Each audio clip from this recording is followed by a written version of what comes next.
Assalamualaikum warahmatullahi wabarakatuh. Kembali lagi di Tutur Gaib.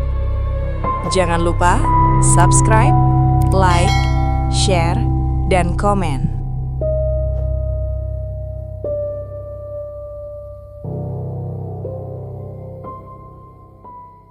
Hujan turun rintik-rintik sejak sore.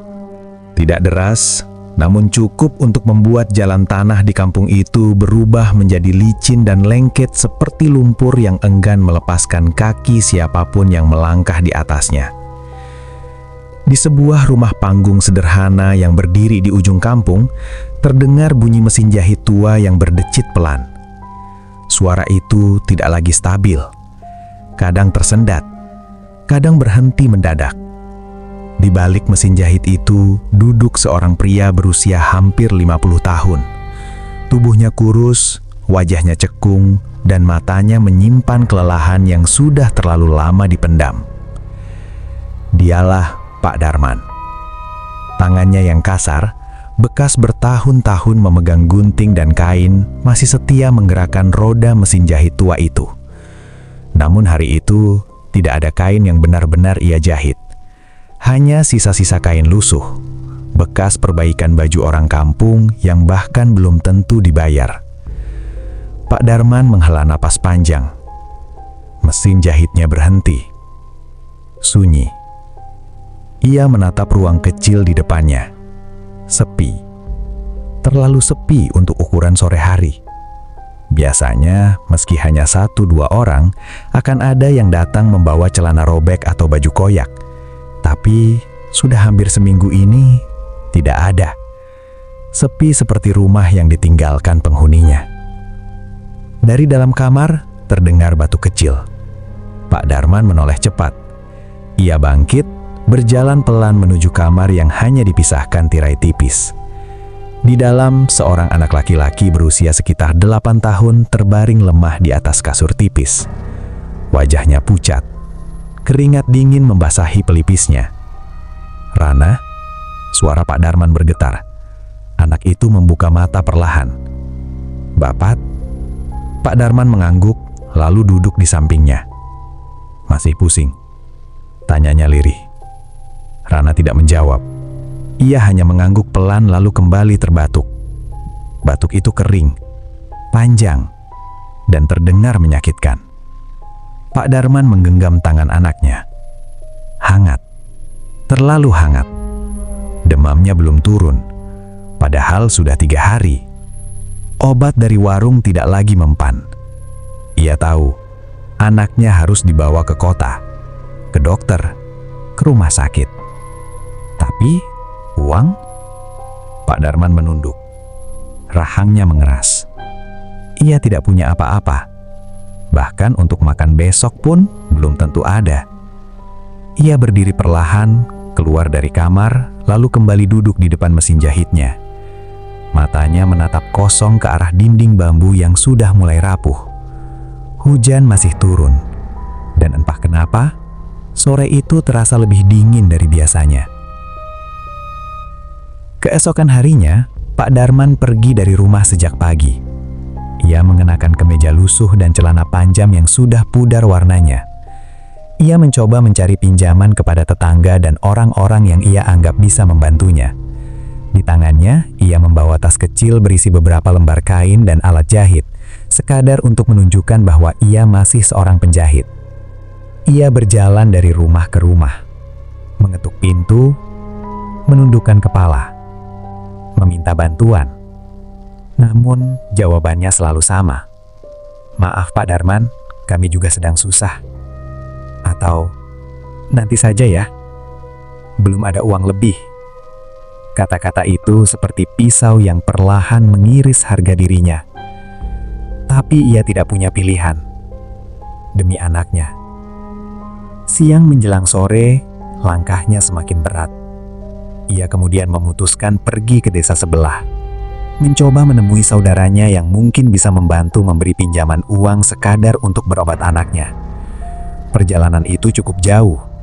Ia harus melewati jalan setapak, sawah, dan jembatan kayu yang sudah mulai lapuk.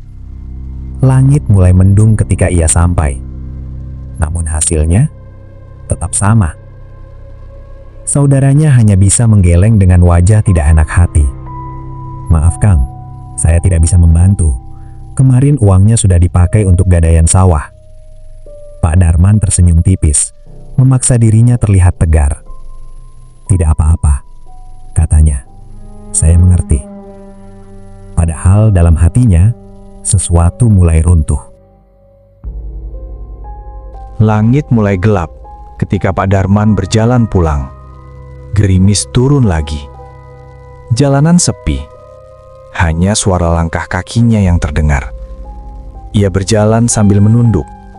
Pikirannya dipenuhi bayangan wajah Rana yang pucat. Gerimis turun semakin lebat. Pak Darman berteduh di sebuah warung kecil yang sudah tutup, lalu duduk di bangku panjang yang terbuat dari bilah bambu. Ia menghela nafas panjang di sela lamunan yang memenuhi pikirannya. Tiba-tiba, "Pak," suara itu lembut, sangat lembut, namun cukup jelas untuk membuat lamunannya buyar. Pak Darman menoleh. Di sampingnya berdiri seorang wanita yang entah dari mana datangnya.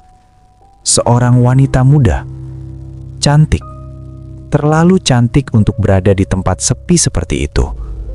Kulitnya pucat, namun bukan pucat karena sakit, melainkan pucat seperti bunga melati di malam hari.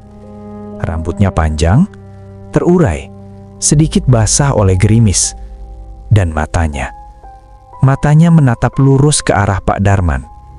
Tenang, namun entah kenapa terasa dalam. "Pak, ini Pak Darman yang penjahit itu kan?" tanyanya pelan. Pak Darman mengangguk, sedikit bingung. "Iya, saya penjahit."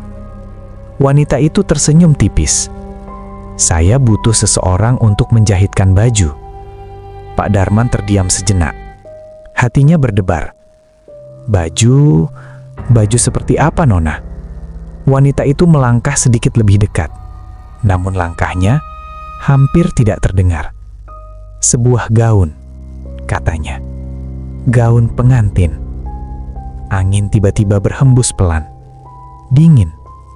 Pak Darman mengusap lengannya. "Bisa, Pak?" tanya wanita itu lagi. Pak Darman menelan ludah. "Bisa, tentu bisa. Saya biasa menjahit baju pengantin juga." Wanita itu mengangguk pelan. "Bagus." Ia kemudian berkata dengan suara yang lebih pelan, hampir seperti bisikan. "Nanti saya akan mengutus seseorang ke rumah Bapak untuk mengantarkan kainnya." Pak Darman sedikit mengernyit. Kenapa tidak langsung saja sekarang? Belum sempat ia menyelesaikan kalimatnya, wanita itu sudah mundur satu langkah. "Bapak tunggu saja," katanya. "Pesanan ini sangat penting." Pak Darman ingin bertanya lagi, namun tiba-tiba wanita itu berjalan ke arah pepohonan, dan dalam sekejap ia hilang. Begitu saja, seperti ditelan gelapnya senja. Pak Darman tertegun. Ia menatap kosong ke arah tempat wanita itu menghilang. Tidak ada siapa-siapa, hanya pohon dan kabut tipis yang mulai turun. "Perasaan," gumamnya. Ia menggeleng pelan. Mungkin dia sudah pergi. Namun, entah kenapa, ada sesuatu yang terasa ganjil. Sangat ganjil. Langit sudah gelap ketika Pak Darman sampai di rumah. Suara azan maghrib terdengar dari surau kecil di ujung kampung. Ia masuk ke rumah, mengganti pakaian, lalu menyalakan lampu minyak.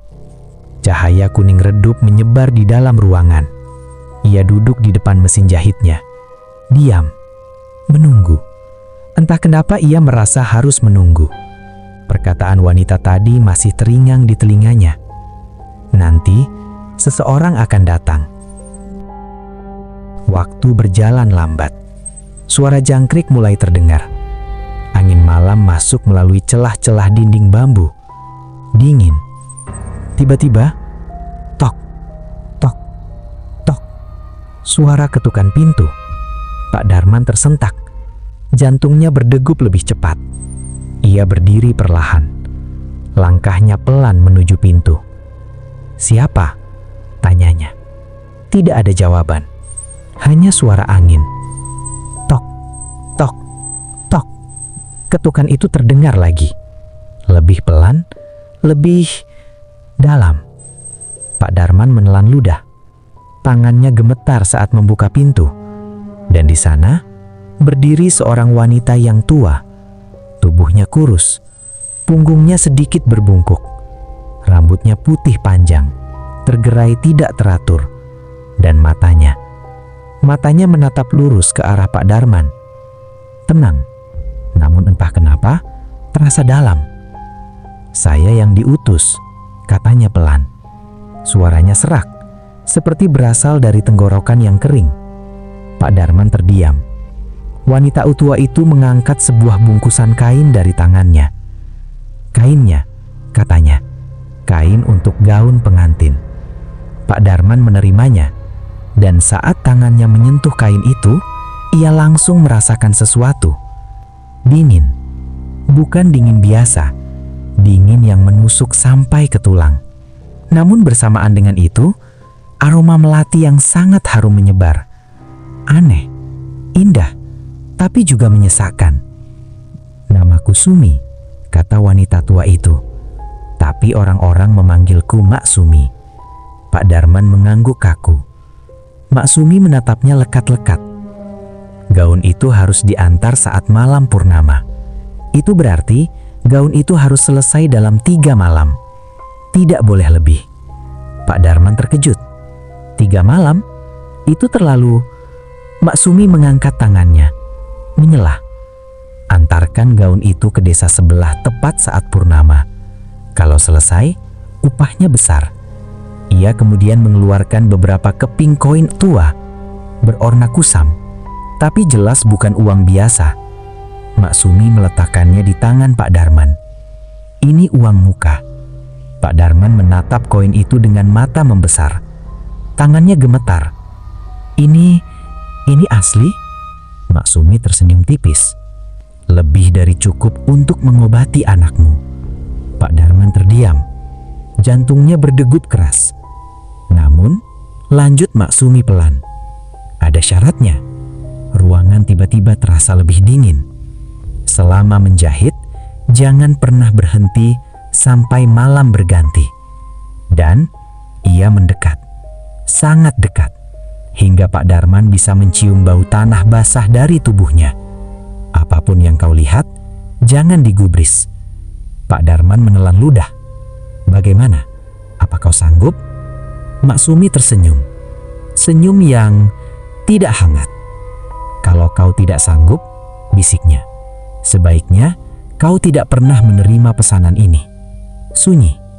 Hanya suara nafas mereka berdua.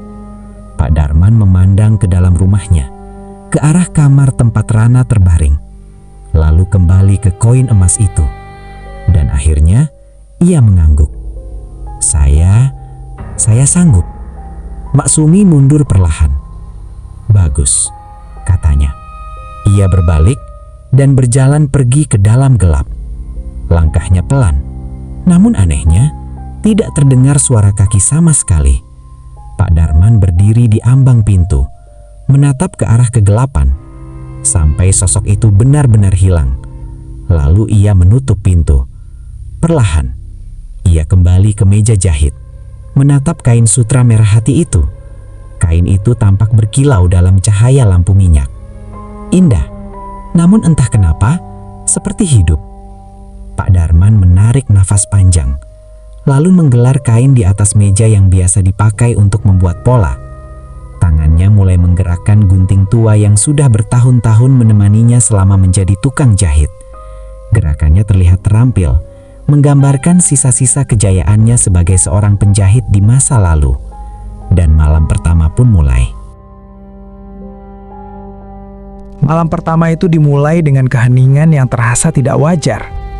Bukan sekedar sunyi biasa, melainkan sunyi yang seolah memiliki isi. Seperti ada sesuatu yang bersembunyi di baliknya, mengawasi, menunggu. Lampu minyak di meja jahit Pak Darman berpendar redup. Api kecilnya bergoyang pelan, seakan mengikuti irama nafas yang tak terlihat. Mesin jahit tua itu kembali bekerja. Jarum naik turun, menembus kain sutra merah hati yang berkilauan terkena cahaya lampu minyak. Namun baru beberapa jahitan, Pak Darman mulai merasakan keanehan itu. Kain itu tidak seperti kain biasa. Setiap kali jarum menusuknya, ada sensasi aneh yang merambat melalui ujung jarinya, seperti menyentuh kulit manusia yang dingin. Ia berhenti sejenak, menatap kain itu. Merahnya terlalu dalam, bukan sekedar merah kain, melainkan merah yang hidup, seperti darah yang mengendap. Pak Darman menggeleng pelan. Cuma perasaan, gumamnya. Ia melanjutkan. Namun kali ini, suara itu pelan, seperti desahan. Pak Darman membeku. Tangannya berhenti di atas mesin. Ia menoleh ke kiri. Tidak ada siapa-siapa. Menoleh ke kanan, kosong. Ia menarik nafas panjang mencoba menenangkan diri. Mungkin suara kayu atau angin. Ia kembali menjahit. Namun setiap kali jarum itu menembus kain, suara itu terdengar lagi. Lebih jelas, lebih dekat. Seperti berasal dari dalam kain itu sendiri. Pak Darman mulai berkeringat. Padahal malam itu dingin. Tangannya gemetar. Namun ia tetap melanjutkan jahitan. Karena ia ingat, jangan berhenti sampai malam berganti. Suara Mak Sumi terngiang kembali. Ia menelan ludah. Suara mesin jahit yang dikayuh terdengar semakin keras di telinganya. Lalu, "Pak!" Suara itu tiba-tiba terdengar. Sangat dekat. Tepat di belakang telinganya. Pak Darman langsung menoleh. Cepat. Namun, tidak ada siapa-siapa. Hanya dinding bambu dan bayangan lampu minyak yang bergoyang. Nafasnya memburu. Siapa? Tanyanya lirih. Tidak ada jawaban. Hanya suara angin yang menyelinap masuk melalui celah dinding. Pak Darman menatap kembali ke kain. Dan saat itulah, ia melihat sesuatu. Seutas benang yang baru saja ia jahit, bergerak. Perlahan. Seperti ditarik dari dalam. Pak Darman tersentak. Ia memegang benang itu. Namun sebelum sempat ia tarik, benang itu kembali diam. Seolah tidak pernah bergerak. Pak Darman menelan ludah. Keningnya basah oleh keringat. Namun ia tetap duduk, tetap menjahit. Karena di dalam kepalanya hanya ada satu hal. Rana. Waktu terus merayap perlahan. Entah sudah berapa lama. Jarum terus menari. Dan kain merah hati itu perlahan mulai membentuk pola gaun. Namun suasana semakin tidak bersahabat. Gerak, gerak, gerak. Suara itu datang dari atas, dari plafon rumah Pak Darman. Pak Darman mengangkat kepala. Langit-langit rumahnya terbuat dari papan kayu tua. Dan malam itu, papan-papan itu seperti diinjak sesuatu. Pelan, berat. Seperti ada seseorang berjalan di atasnya. Pak Darman menahan nafas. Tidak mungkin, gumamnya. Tidak ada loteng di rumah itu. Dan tidak mungkin ada orang di atas sana. Namun suara itu terus terdengar. Bahkan berhenti tepat di atas kepalanya. Pak Darman perlahan menunduk kembali. Tangannya kembali ke mesin. Namun belum sempat ia menginjak pedal. Duk. Suara keras dari atas. Seperti sesuatu jatuh. Lampu minyak bergoyang hebat. Bayangan di dinding menari liar. Pak Darman refleks berdiri. Jantungnya berdegup kencang. Ia menatap ke atas. Diam, sunyi, tidak ada lagi suara. Namun justru itulah yang membuatnya semakin takut. Malam semakin larut. Pak Darman akhirnya berhenti sejenak. Bukan karena ia mau, tapi karena tangannya mulai kaku. Ia berdiri, menggerakkan bahunya yang pegal, lalu menoleh ke arah kamar. Tirai tipis itu bergoyang pelan. Mungkin karena angin. Ia berjalan mendekat, mengintip ke dalam. Rana masih tertidur. Nafasnya pelan. namun masih terdengar berat. Pak Darman menghela napas lega. Namun saat ia hendak kembali, ia melihat sesuatu. Di sudut kamar, dekat dinding, ada bayangan hitam, pekat, duduk diam. Pak Darman membeku, matanya menyipit, berusaha memastikan. Dan perlahan, bayangan itu mulai bergerak, seperti seseorang yang menoleh ke arahnya. Pak Darman mundur selangkah. Nafasnya tercekat. Siapa di situ? Tidak ada jawaban. Namun bayangan itu perlahan berdiri. Tinggi, kurang lebih setinggi orang dewasa. Dan saat lampu minyak dari luar mengenai sedikit bagian wajahnya, Pak Darman melihatnya. Wajah itu pucat, kosong, dengan mata hitam yang dalam, menatap lurus ke arahnya. Pak Darman tersentak mundur, hampir terjatuh. Namun saat ia berkedip, bayangan itu hilang. Begitu saja, seperti tidak pernah ada. Pak Darman terdiam. Tubuhnya gemetar. Ia menoleh ke arah Rana. Anaknya masih tertidur, seolah tidak menyadari apapun. Pak Darman menggigit bibirnya, lalu perlahan menutup tirai dan kembali ke meja jahit dengan langkah yang terasa jauh lebih berat. Malam pertama hampir berakhir, namun teror belum selesai. Pak Darman kembali duduk. Ia menatap kain merah itu. Kini bentuk gaun sudah mulai terlihat. Namun semakin ia menjahit, semakin terasa aneh. Kain itu hangat, padahal sebelumnya dingin. Seperti ada sesuatu di dalamnya. Hidup. Jarum kembali bergerak. Namun tiba-tiba, krak. Jarum mesin jahit patah. Pak Darman tersentak. Kenapa ini? Ia mengganti jarum. Mencoba lagi. Krak. Patah lagi. Keringat dingin mengalir di pelipisnya. Tangannya mulai gemetar. Kenapa jadi begini? Ia menarik napas dalam. Mengambil jarum terakhir yang ia punya. Memasangnya dengan hati-hati. Untuk beberapa saat, normal. Namun tiba-tiba, mesin terasa berat. Seperti ada sesuatu yang menahan dari bawah. Pak Darman mengernyit. Ia menunduk.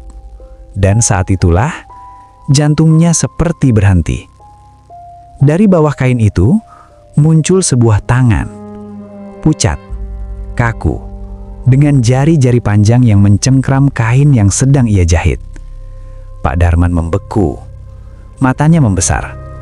Mulutnya terbuka, namun tidak ada suara yang keluar.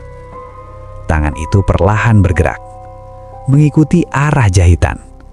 Seolah membantu, atau justru menuntun.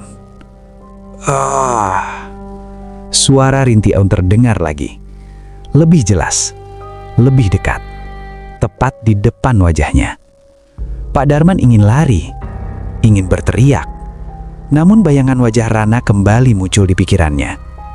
Anaknya yang sedang terbaring lemah, menunggu pertolongan. Pak Darman menggenggam tangan.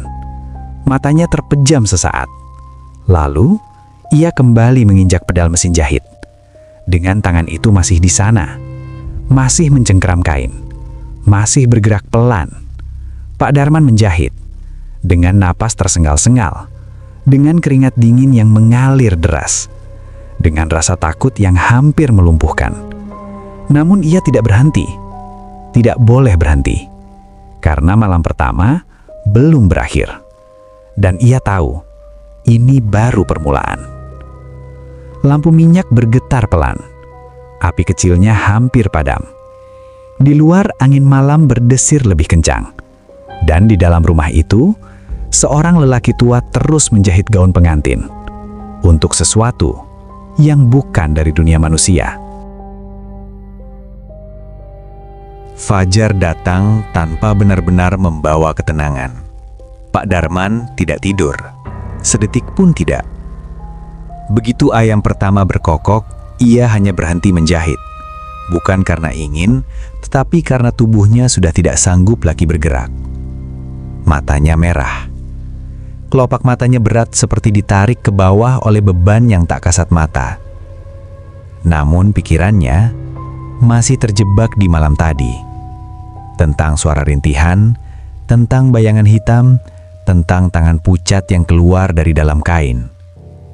Dan yang paling mengganggu, perasaan bahwa ia tidak sendirian di rumah itu. Sinar matahari pagi masuk melalui celah-celah dinding bambu. Namun anehnya, tidak terasa hangat. Justru dingin. Lebih dingin dari malam.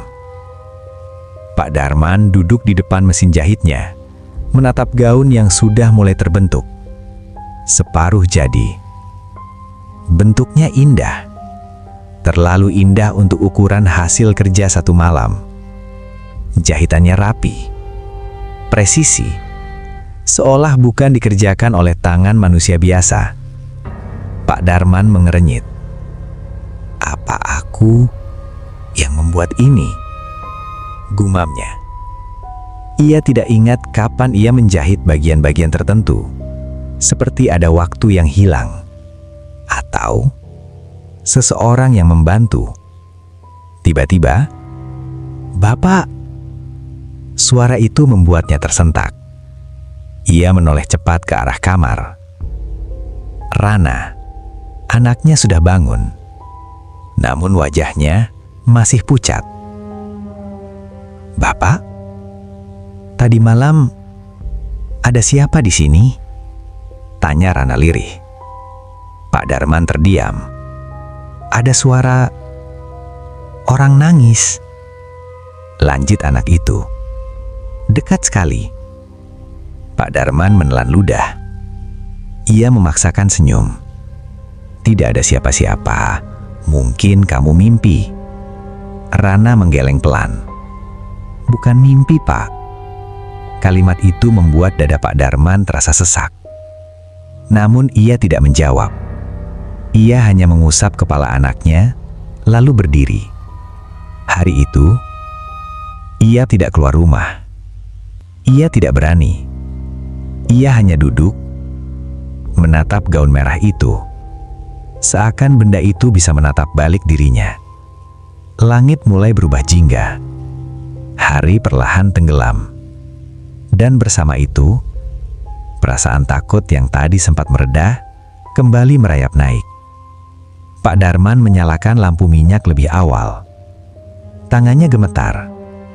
Ia menatap pintu. Menunggu. Entah apa. Atau siapa. Dan benar saja. Tok. Tok. Ketukan itu datang lagi. Pelan. Namun jelas. Pak Darman tidak langsung membuka pintu. Ia berdiri beberapa detik. Mendengarkan. Tok. Tok. Ketukan kedua.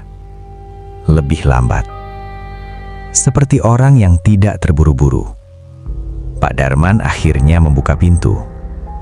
Dan di sana, Mak Sumi berdiri seperti semalam. Dengan wajah yang sama, tanpa ekspresi. "Aku datang lagi, Darman," katanya datar. Pak Darman menelan ludah. Iya, Mak." Mak Sumi menatap ke dalam rumah. Matanya berhenti pada gaun yang setengah jadi. Ia mengangguk pelan. "Bagus." Ia lalu melangkah masuk tanpa dipersilakan. Langkahnya tetap tidak bersuara. Seperti melayang. "Ini malam kedua," katanya. "Bersiaplah. Kau tidak bisa berhenti sekarang." Pak Darman merasakan bulu kuduknya berdiri. "Apa maksudnya?" Mak Sumi menoleh. Dan untuk pertama kalinya, ia tersenyum. Namun, senyum itu dingin. "Yang kau jahit bukan sekedar kain. Dia ingin segera dikenakan. Gangguan mungkin akan datang lebih kuat." Pak Darman terdiam. Maksumi mendekat. Sangat dekat. "Jangan berhenti," bisiknya. Kalau kau berhenti, ia tidak melanjutkan kalimatnya. Namun tatapannya sudah cukup menjelaskan. Maksumi kemudian berbalik dan berjalan keluar. Sebelum benar-benar menghilang, ia berkata, "Dia sudah menunggu." Pintu tertutup sendiri. Brak. Pak Darman tersentak. Nafasnya memburu. Malam kedua dimulai. Pak Darman duduk kembali. Tangannya dingin, namun ia tetap memegang kain itu. Mesin kembali berbunyi. Namun kali ini tidak butuh waktu lama. "Darman." Suara itu pelan tapi jelas memanggil namanya. Pak Darman membeku. Ia tidak menoleh. Ia ingat pesan Maksumi. "Jangan digubris, Darman." Lebih dekat, lebih pelan, seperti tepat di belakang lehernya. Pak Darman menutup mata. Keringat mengalir deras. Ia terus menjahit. Namun suara itu tidak berhenti. Kadang seperti bisikan, kadang seperti rintihan. Pak Darman terdiam. Tangannya melambat. Namun ia tetap tidak menjawab. Suara itu berubah-ubah, berpindah-pindah. Sesekali terdengar parau, lalu berubah menjadi lebih lembut. Namun justru lebih menyeramkan. "Cepatlah, dia sudah tidak sabar." Pak Darman menggigit bibirnya hingga hampir berdarah. Ia memaksa tangannya tetap bergerak. Namun tiba-tiba, sesuatu menyentuh bahunya. Dingin, sangat dingin. Pak Darman tersentak, namun ia tetap tidak menoleh. Perlahan, sentuhan itu berubah menjadi tekanan. Seperti ada tangan yang sedang memegang bahunya. "Lihat aku." Bisikan itu kini tepat di telinganya. Pak Darman hampir kehilangan kendali. Namun ia menutup mata lebih rapat. "Tidak," gumamnya. "Tidak." Tiba-tiba, kain itu bergerak. Bukan karena tangan, bukan karena angin, namun dari dalam. Pak Darman menatapnya, dan perlahan, di permukaan kain merah itu, muncul bentuk, seperti wajah, menonjol dari dalam. Mata, hidung, mulut. Seorang wanita. Wajah itu bergerak, seperti seseorang yang terjebak di balik kain. Mulutnya terbuka. Suara itu terdengar, bukan dari udara, namun dari kain itu sendiri. Pak Darman mundur sedikit, namun tangannya masih memegang kain. Wajah itu semakin jelas. Matanya terbuka, kosong, hitam, menatap langsung ke arah Pak Darman. Tiba-tiba, brak, pintu kamar terbuka sendiri. Pak Darman tersentak. Ia menoleh. Rana berdiri di sana. Namun, ada yang berbeda. Wajah anak itu kosong. Matanya hitam. "Pak," suaranya datar. Tidak seperti biasanya. Pak Darman berdiri. "Rana." Anak itu melangkah pelan menuju meja jahit. "Pak, jangan dijahit." Pak Darman terdiam. "Kenapa?" Rana mengangkat kepalanya dan tersenyum. Namun senyum itu bukan milik anak kecil. Gaun itu bukan untuk manusia. Lampu minyak tiba-tiba berkedip hebat. Dan dalam sekejap, Rana jatuh pingsan. Pak Darman berlari menghampiri. "Rana." Ia mengangkat tubuh anaknya. Masih hangat, masih bernafas, namun tidak sadar. Pak Darman panik. Namun saat itu juga, suara Maksumi terngiang di kepalanya. "Jangan berhenti." Pak Darman menatap anaknya, lalu menatap gaun itu, lalu kembali ke anaknya. Air matanya jatuh. "Maafkan Bapak." Ia membaringkan Rana kembali ke kasur, menutup tirai, dan dengan langkah berat, ia kembali ke mesin jahit. Tiba-tiba, malam kedua menjadi lebih kejam. Suara-suara semakin banyak. tangisan, tawa, bisikan, langkah kaki di luar rumah, ketukan di dinding, bahkan kadang terdengar seperti banyak orang berbicara bersamaan. Namun tidak ada satupun yang bisa dipahami. Kacau, menyesakkan, dan di tengah semua itu, Pak Darman tetap menjahit. Dengan mata setengah terbuka, dengan nafas tersengal-sengal, dengan jiwa yang hampir runtuh. Dan perlahan, gaun itu hampir selesai. Hanya tinggal beberapa bagian. Namun Pak Darman tahu, malam ketiga akan menjadi yang paling menentukan. Lampu minyak hampir padam, dan di luar, bulan mulai naik, perlahan, menuju purnama. Langit malam itu bersih, tidak ada awan. Bulan purnama menggantung bulat sempurna di atas langit, memancarkan cahaya pucat yang jatuh seperti selimut dingin di atas kampung yang tertidur. Namun, di rumah Pak Darman, tidak ada ketenangan, tidak ada istirahat. Hanya satu hal yang tersisa, pekerjaan yang harus diselesaikan. Malam ketiga, Pak Darman duduk dengan tubuh yang hampir roboh. Matanya cekung, bibirnya kering, tangannya gemetar. Namun mesin jahit itu masih bergerak. Gaun merah itu kini hampir sempurna. Lipatan-lipatannya jatuh indah, jahitannya halus. Namun semakin mendekati selesai, suasana justru semakin berat. Udara terasa sesak, seperti ruangan itu dipenuhi sesuatu yang tidak terlihat. Pak Darman menarik nafas dalam, namun terasa sulit, seolah oksigen di sekitarnya menipis. Sedikit lagi, bisiknya. Namun tiba-tiba, pruk, pruk, pruk, suara langkah kaki. Banyak, dari luar rumah. Pak Darman membeku. Langkah itu tidak terburu-buru, namun banyak, seperti puluhan orang berjalan mengelilingi rumahnya. Duk, duk, duk.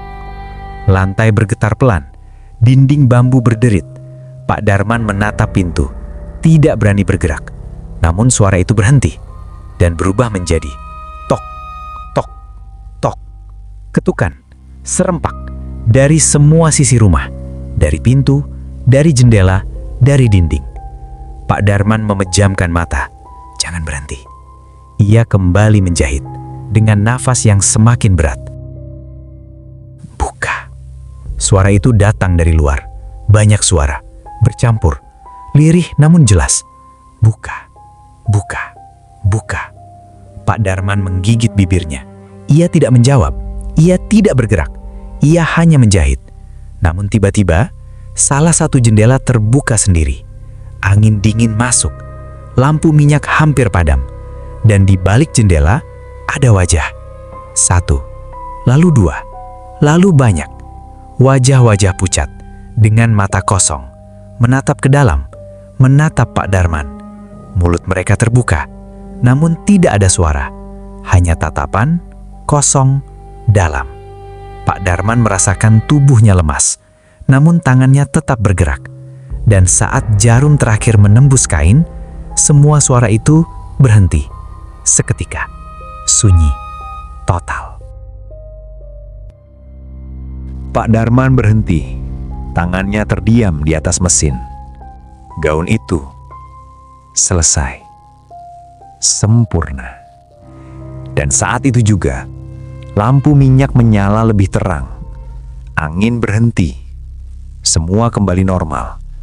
Seolah tidak pernah terjadi apa-apa. Pak Darman menatap gaun itu dengan nafas tersengal.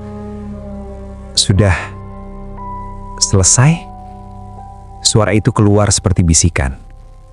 Namun di dalam hatinya, tidak ada lega. Hanya kehampaan dan ketakutan. Bagus. Suara itu tiba-tiba terdengar. Pak Darman tersentak. Ia menoleh. Mak Sumi sudah berdiri di dalam rumah. Entah sejak kapan. Tanpa suara. Tanpa tanda. Dia akan senang, katanya. Matanya menatap gaun itu dengan penuh arti. Pak Darman menelan ludah. sudah menyelesaikannya. Maksumi mengangguk. Sekarang, waktunya mengantar. Pak Darman membeku. Malam ini, Maksumi tersenyum tipis. Sekarang, ia kemudian berbalik. Ikuti aku. Bawa gaunnya. Pak Darman ragu. Namun ia tidak punya pilihan. Ia mengambil gaun itu dengan hati-hati. Aneh. Kain itu kini ringan. Tidak seperti sebelumnya. Namun tetap dingin. Mereka berjalan dalam diam. Melewati jalan setapak. Melewati sawah yang disinari cahaya bulan. Melewati jembatan kayu yang berderit pelan. Tidak ada suara selain langkah mereka. Dan angin malam. Pak Darman merasa aneh. Langkah Maksumi tetap tidak bersuara. Seperti melayang. Dan semakin jauh mereka berjalan, semakin sepi. Hingga akhirnya, mereka sampai di tepi hutan. Hutan yang gelap, lebat, dan terasa hidup. Pak Darman berhenti di depan dua buah batu besar seperti gapura. Maksumi menoleh. Masuklah. Pak Darman menelan ludah. Namun ia tetap melangkah. Masuk melewati celah di antara dua batu besar itu. Aneh.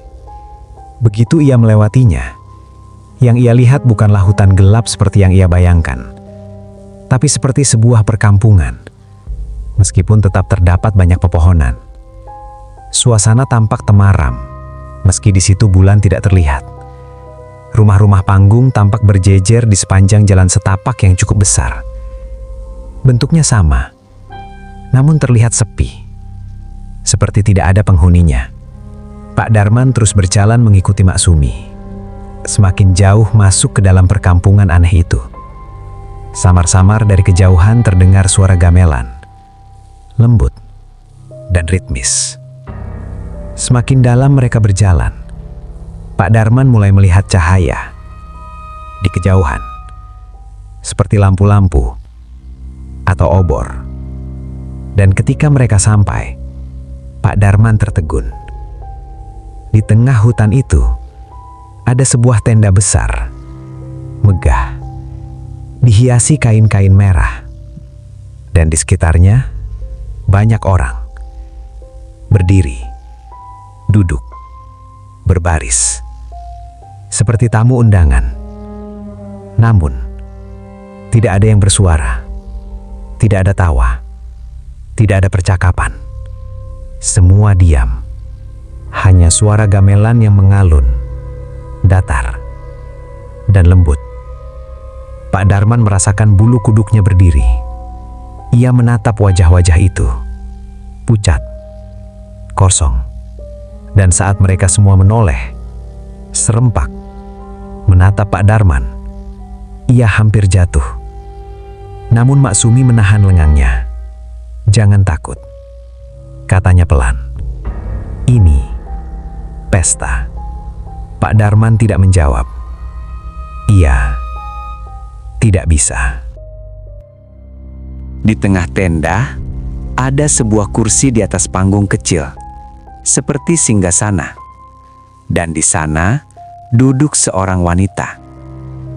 Wanita yang sama yang ia temui di jalan. Cantik. Namun kini, lebih pucat. Lebih tidak manusiawi.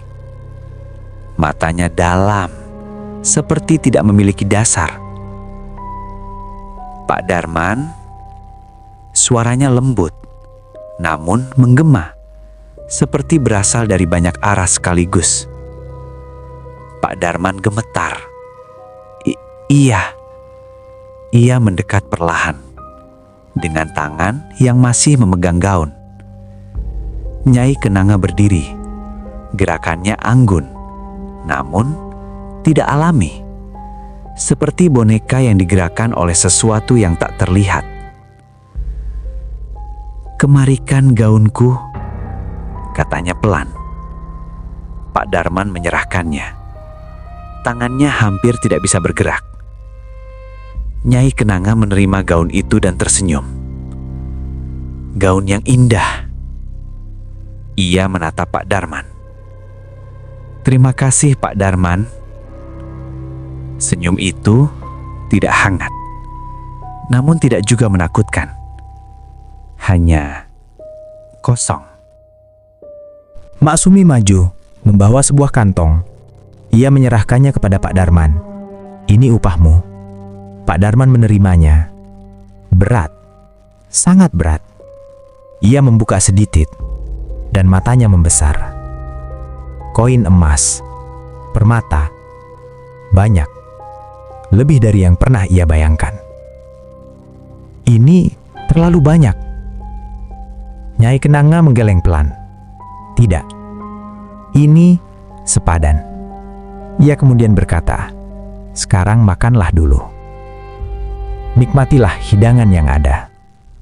Nyai Kenanga menunjuk ke sudut tenda. Di sana terlihat sebuah meja panjang yang dipenuhi hidangan. Berbagai macam makanan. Harum, menggoda. Pak Darman ragu, namun Maksumi mengangguk. "Makanlah." Dengan tangan gemetar, Pak Darman mengambil sedikit. Memakannya, rasanya enak. Sangat enak. Ia mencicipi beberapa hidangan yang ada di meja itu. Bahkan, ia diperbolehkan membawa pulang sebagian makanan, buat oleh-oleh untuk anaknya. Setelah semuanya selesai, Nyai Kenanga menatap Pak Darman. "Sekarang kau boleh pulang." Pak Darman mengangguk cepat. Namun sebelum ia pergi, Nyai Kenanga berkata, "Tapi ingat, jangan menoleh." Suaranya berubah, lebih dalam, lebih berat. "Apapun yang kau dengar, jangan menoleh." Pak Darman menelan ludah. Iya. Ia berbalik dan mulai berjalan. Langkahnya cepat, namun tidak berlari. Ia menggenggam kantong emas dan bungkusan makanan itu erat-erat. Saat ia berjalan meninggalkan perhelatan, suara gamelan itu masih terdengar. Semakin menjauh, suaranya semakin samar. Pak Darman berhenti. Jantungnya berdegup kencang. "Jangan menoleh." Suara Nyai Kenanga terngiang kembali. Ia berjalan lagi. Kenapa tidak boleh menoleh? Pikirannya mulai dipenuhi rasa penasaran. Ia tetap berjalan, mencoba menahan rasa penasarannya. Namun suara Nyai Kenanga terus terngiang. "Jangan menoleh." Pendiriannya mulai berubah. Hatinya mulai bimbang. Larangan itu kini seperti perintah baginya. Memangnya apa yang akan terjadi kalau aku menoleh? Batinnya. Kalau hanya menoleh sedikit mungkin tidak apa-apa, pikirnya lagi. Langkah Pak Darman melambat. Nafasnya memburu. Dan akhirnya, ia tidak tahan. Ia menoleh.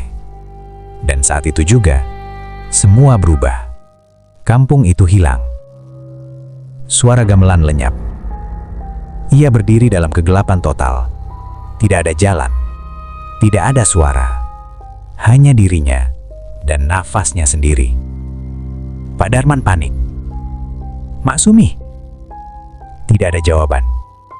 "Nyai Kenanga?" Sunyi. Ia berputar, namun tidak ada arah. Tidak ada jalan pulang.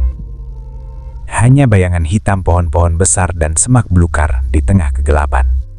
Ia tersesat di sesuatu yang bukan dunia manusia. Kegelapan itu tidak seperti malam biasa. Ia tidak memiliki batas, tidak memiliki arah, tidak memiliki suara. Pak Darman berdiri di dalamnya seperti sebutir pasir yang terjatuh ke dalam lautan tanpa dasar. "Maksumi!" Suaranya pecah. Tidak ada jawaban. Ia melangkah, namun tidak merasakan tanah. Ia berhenti. Melangkah lagi. Tetap sama. Seperti berjalan di ruang kosong. Nafasnya mulai memburu. "Ya Allah, tolong saya. Untuk pertama kalinya sejak semua ini dimulai, Pak Darman benar-benar merasa putus asa.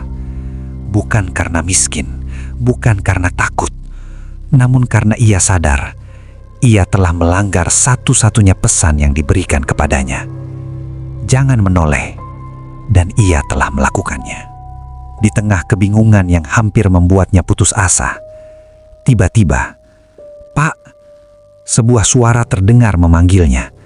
Entah dari mana datangnya. Pelan, namun jelas. Langkahnya terhenti. Pak Darman menoleh ke arah suara itu. Dan untuk sesaat, ia melihat cahaya. Samar, seperti lampu minyak dari kejauhan. Tanpa berpikir panjang, Pak Darman berjalan ke arah cahaya itu. Langkahnya cepat, hampir berlari. Cahaya itu semakin terang, namun semakin dekat. Sesuatu terasa janggal. Cahaya itu tidak bergerak, tidak bergetar, tidak seperti lampu, lebih seperti mata. Pak Darman berhenti, nafasnya tertahan, dan perlahan cahaya itu membesar, menjadi 2, lalu 4, lalu banyak. Mata mengambang di kegelapan, menatapnya. Pak Darman mundur, tubuhnya gemetar. "Tinggallah di sini, bersama kami." Pak Darman memejamkan mata, menutup telinganya. "Tidak, tidak!" Ia berbalik dan berlari. Ia berlari tanpa arah, tanpa tahu kemana. Namun tiba-tiba, "Pak, kesini!" Suara Rana. Saat Pak Darman menoleh, ia melihat cahaya. Jauh, samar, seperti sebuah pintu, lubang pintu. Pak Darman mengikuti cahaya itu. Langkahnya pasti, seperti ada yang menuntunnya. Saat ia melewatinya, kakinya menginjak sesuatu. Tanah, nyata. Ia terjatuh, tersungkur. Dan saat ia membuka mata, ia melihat jalan setapak, sempit, dengan rumput liar di kiri kanan, sama seperti jalan yang ia lewati sebelumnya. Pak Darman terengah-engah. Ia merangkak bangun, menatap sekeliling, dan ia melihat batu itu. 2 batu besar yang menyerupai gapura. Hutan itu kembali. Bulan purnama kembali terlihat di atas. Namun suasananya sepi. Tidak ada perkampungan, tidak ada tenda, tidak ada pesta, tidak ada maksumi, tidak ada Nyai Kenanga. Seolah semua itu tidak pernah ada. Pak Darman berdiri, tubuhnya lemas, namun ia tetap berjalan, pelan, mengikuti jalan setapak itu, dan akhirnya ia keluar dari hutan. Saat Pak Darman sampai di rumah, langit sudah mulai terang.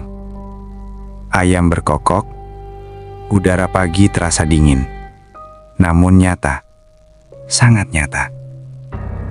Ia membuka pintu rumahnya, masuk, dan langsung terduduk di lantai.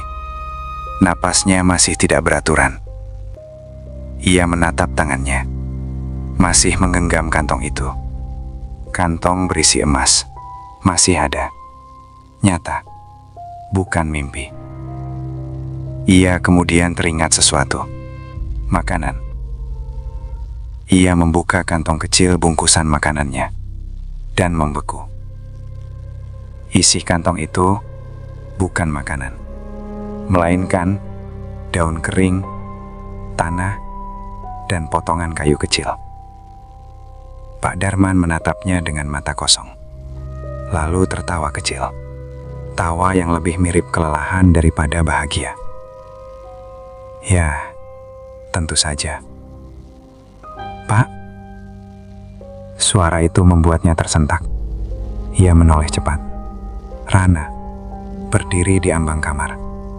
Namun kali ini, wajahnya tidak pucat. Matanya cerah, tubuhnya tegak. "Pak, aku lapar." Pak Darman membeku. Matanya berkaca-kaca. "Rana, kamu?" Ia berdiri, mendekat, memegang bahu anaknya. Hangat, sehat, tidak demam, tidak lemah. "Papa kenapa?" tanya Rana bingung. Pak Darman tidak menjawab. Ia langsung memeluk anaknya erat. Air matanya jatuh. Diam-diam. "Alhamdulillah," bisiknya lirih.